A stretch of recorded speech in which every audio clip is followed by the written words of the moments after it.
A school lockdown. It's a phrase that, just immediately brings a knot to your stomach.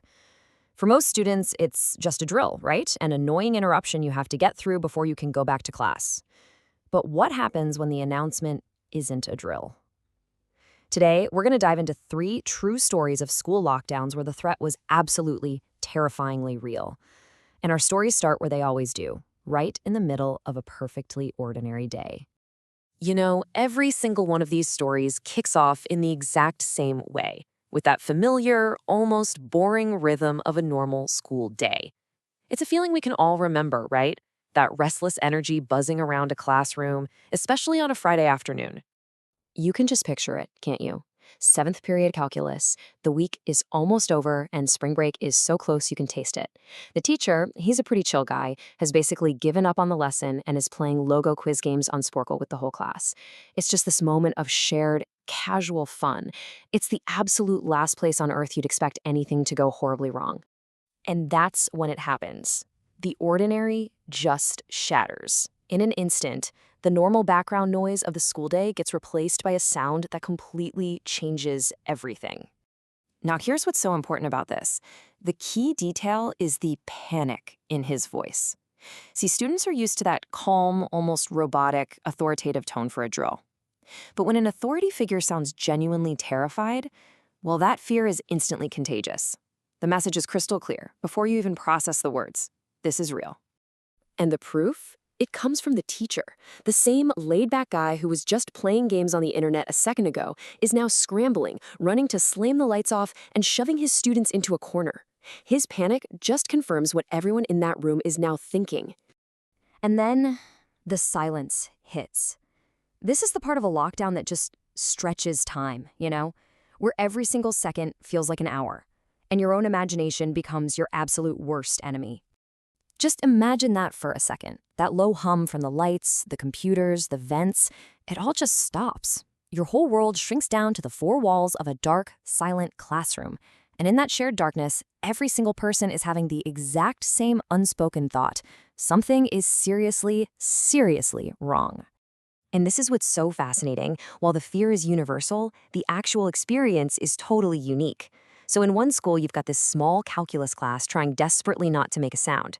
In another, it's hundreds of kids crammed into a big multi-purpose room, curtains drawn, with security guards at every single door. And then in our third story, it's just one person, an intern, all alone in a messy school basement. And this is when that awful silence gets broken. Not by an all-clear signal, but by something way more terrifying. Unexplained noises from the other side of the door. Your mind just races to fill in the blanks, right? In one classroom, they hear a man screaming his lungs out. In another, they just hear these booms. Maybe it's thunder, or maybe it's something else entirely. And then the sound every single person in that situation is dreading. The sound that confirms the threat isn't just somewhere in the building. It's getting closer. This is the moment. This is when that abstract fear becomes a very concrete, immediate danger. That thin barrier of the classroom door is about to be tested. So let's look at how the threat was different in these 3 stories. In the first, it's loud, it's violent, and it's right outside the door. In the second, it's a known danger nearby, this guy in a standoff with the cops. But in the third, and this is the one that gives me chills, the threat isn't outside at all. It's already in the room. Okay, let's go back to that calculus class. The screaming man is now in their hallway, and he's not just shouting anymore, he's getting physical. First, they hear the clang of him just pounding on the lockers, and then that heavy, terrifying thud as he starts banging on their door, screaming, "Open up." At this point, 2 of the girls in the class are just openly crying. All right, now let's jump over to the intern. All alone in the basement, he hears the creak of the main basement door. He hears someone running down the stairs. The footsteps get closer to his office, and he just dives under his desk. Someone walks into the room, but it's pitch black, and all he can hear is silence. The fear is just paralyzing. Suddenly, his phone dings with a text. The sound just shatters the silence. The footsteps move closer to him, and he jumps out from under the desk, totally ready to beg for his life, and a man grabs his arm. But the guy isn't aggressive. He's reassuring. He says he's just another person who got caught in the lockdown and ran down to the basement to hide. And for a split second, there's just this incredible flood of relief. But that relief It lasts for about 2 seconds. He remembers the text message that made his phone ding in the first place. And as he pulls it out to check, still talking to this stranger, the true nature of the threat is about to become horrifically clear. The text is from his coworker, a guy named Dave.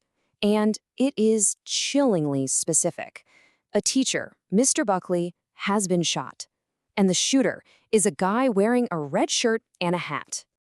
Can you even imagine that moment, that slow, sickening realization as you read that description and your eyes just lift from the screen to the person standing right in front of you? The man who just told you he was hiding with you is the person everyone is hiding from.